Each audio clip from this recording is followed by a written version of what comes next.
여러분, 드디어 강남이 무너졌습니다. 아니, 정확히는 멈췄습니다. 작년 이맘때만 해도 강남 아파트는 절대 안 떨어진다며 영끌 대출을 받던 사람들 기억하시죠?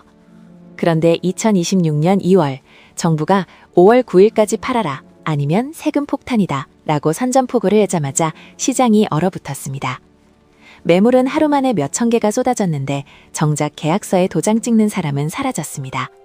이상하지 않나요? 값이 떨어지면 사야 하는데 왜 아무도 사지 않을까요? 더 이상한 건 강남은 꺾였는데 성북구는 신고가를 찍고 있다는 겁니다. 서울 안에서도 천국과 지옥이 공존하고 있습니다. 그리고 지금 이 순간 지방에선 집이 너무 많아서 뱀이 기어다니고 LH는 3만 채를 사주겠다며 예산을 쏟아붓고 있습니다. 대체 지금 대한민국 부동산 시장에선 무슨 일이 벌어지고 있는 걸까요?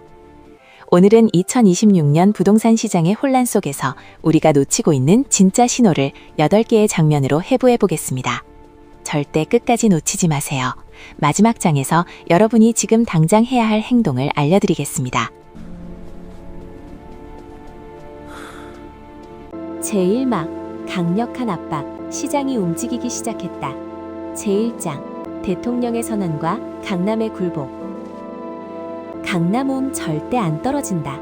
부동산 시장의 불패신화였죠. 그런데 2026년 1월 대통령이 직접 나섰습니다. 다주택자 양도세 중과 유예 5월 9일에 끝납니다. 그 이후엔 세금 폭탄입니다. 이 한마디가 시장을 뒤흔들었습니다. 그로부터 한 달 후 강남 3구의 아파트 매매 가격이 멈췄습니다. 상승세가 꺾인 게 아니라 아예 보합으로 돌아선 겁니다.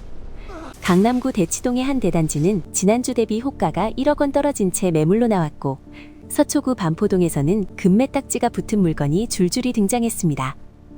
정부의 메시지는 명확했습니다. 팔려면 지금 팔아라. 5월 10일 이후엔 양도세 20에서 30%포인트가 더해진다. 그 경고가 강남 폭판을 관통한 겁니다. 실제로 강남구청 인근 부동산에선 문의는 많은데 계약은 안 된다는 하소연이 들립니다. 다주택자들은 서둘러 내놓고 있지만 매수자들은 더 떨어질 거 아냐? 라며 관망 중입니다. 흥미로운 건 이 압박이 심리적으로만 작동한 게 아니라는 점입니다. 실제로 강남권 다주택자들은 양도세 중과가 부활하면 매도 차익의 절반 이상을 세금으로 내야 합니다. 예를 들어 10억 차익이 나면 기존엔 3억 정도 세금이었지만 중과가 부활하면 6억 가까이 세금으로 나갑니다. 그러니 지금 팔아야 하는 겁니다. 하지만 여기서 한 가지 의문이 듭니다. 강남 다주택자들이 이렇게 허겁지겁 내놓는데 정작 사는 사람이 없다면 그 매물들은 어디로 가는 걸까요? 그리고 강남이 이렇게 흔들리는데 왜 다른 지역은 오히려 오르고 있을까요? 제2장 쏟아지는 매물, 그러나 얼어붙은 계약서. 2월 셋째 주 서울 아파트 매물이 하루 만에 2,400개 급증했습니다. 이건 단순히 숫자만의 문제가 아닙니다. 강남의 한 대단지는 매물이 무려 40% 폭증했습니다. 예전엔 단지 전체에서 매물이 10개 정도였는데 지금은 40개가 넘습니다. 엘리베이터를 타면 금매 전단지가 붙어 있고 단지 커뮤니티엔 제발 좀 사가세요라는 절박한 글이 올라옵니다. 그런데 이상한 일이 벌어졌습니다. 매물은 쏟아지는데 토지거래 허가구역 신청 건수는 오히려 줄었습니다. 토지거래 허가구역이란 집을 사려면 정보 허가를 받아야 하는 지역인데 보통 과열 지역을 막기 위해 지정됩니다. 그런데 신청 건수가 줄었다는 건 뭘 의미할까요? 사려는 사람이 없다는 겁니다. 팔 사람은 줄 섰는데 살 사람은 사라졌다. 이게 지금 서울 부동산 시장의 민낯입니다. 왜 이런 일이 벌어진 걸까요? 매수자들의 심리를 들여다보면 답이 나옵니다. 정부가 이렇게 강하게 나온 걸 보니 집값이 진짜 떨어지려나 보다. 조금만 더 기다리면 더 싸게 살 수 있겠지. 이런 기대 심리가 퍼지고 있습니다. 그런데 여기서 함정이 있습니다. 매수자들이 더 떨어질 것이라고 기대하는 동안 정작 일부 지역에선 가격이 오히려 오르고 있다는 사실입니다. 이게 바로 거래 절벽 상황입니다. 거래가 없으니 시세를 가늠할 수 없고 시세를 모르니 더 기다리게 되고 기다리는 동안 일부 지역은 슬금슬금 오릅니다. 그럼 도대체 어느 지역이 오르고 있는 걸까요? 왜 강남은 꺾였는데 다른 곳은 신고가를 찍는 걸까요? 이 수수께끼의 답은 바로 다음 장에 있습니다. 제2막 양극화와 사각지대 그리고 외국인. 제3장 강남은 꺾였는데 성북은 신고가?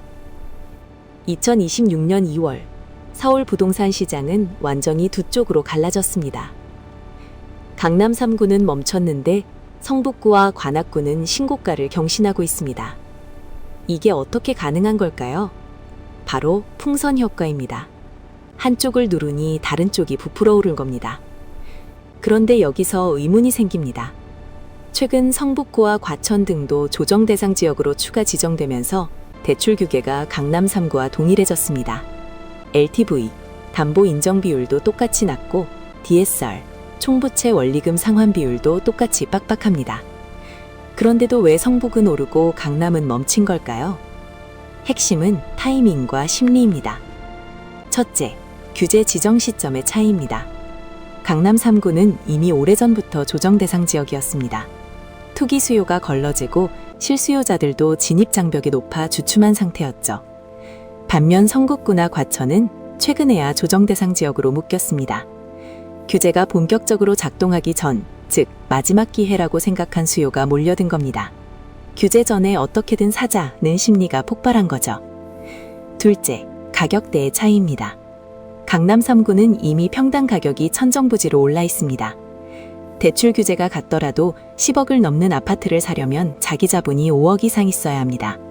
반면 성북이나 관악의 5억 이상 7억대 아파트는 같은 규제 조건이어도 상대적으로 진입이 쉽습니다. 자기 자본 2억 이상이면 가능하니까요. 셋째, 상대적 저평가 심리입니다. 투자자들은 이렇게 생각합니다. 강남은 이미 너무 올랐어. 근데 성북은 강남보단 싸잖아. 조정 대상 지역으로 묶였다는 건 정부도 여기가 오를 거라고 인정한 거 아니야?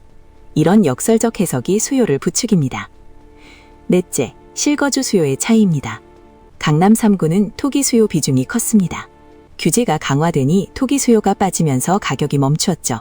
반면 성북, 관악 등은 실거주 수요가 많습니다.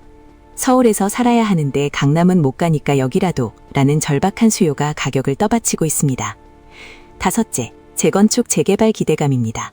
성북구 일부 지역은 재개발 호재가 있고 관악은 서울대 인근이라는 지리적 메리트가 있습니다. 조정 대상 지역으로 묶여도 장기적으로는 오를 거야 라는 기대가 깔려 있습니다. 그래서 지금 무슨 일이 벌어지고 있냐면 강남은 규제 플러스 고가격 플러스 토기 수요 이탈로 멈췄고 성북 관악은 규제 직전 막차 수요 플러스 상대적 저가 플러스 실거주 수요로 오르고 있는 겁니다. 같은 규제인데도 결과가 정반대입니다. 이게 바로 디커플링, 즉 탈동조화 현상입니다. 서울 안에서도 지역별로 온도차가 극명하게 갈립니다. 같은 서울인데 강남은 겨울이고 성북은 봄입니다. 더 놀라운 건 이 양극화가 단순히 강남 대 비강남으로만 나뉘는 게 아니라는 점입니다. 같은 강남구 안에서도 대치동은 멈췄는데 개포동은 오릅니다.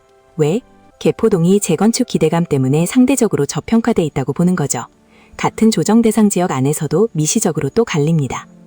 결국 지금 시장은 무조건 오른다 혹은 무조건 떨어진다가 아니라 규제 지정 시점에 따라 가격대, 실수요 비중, 개발 호재에 따라 지역별로 단지별로 완전히 다른 흐름을 보이고 있습니다.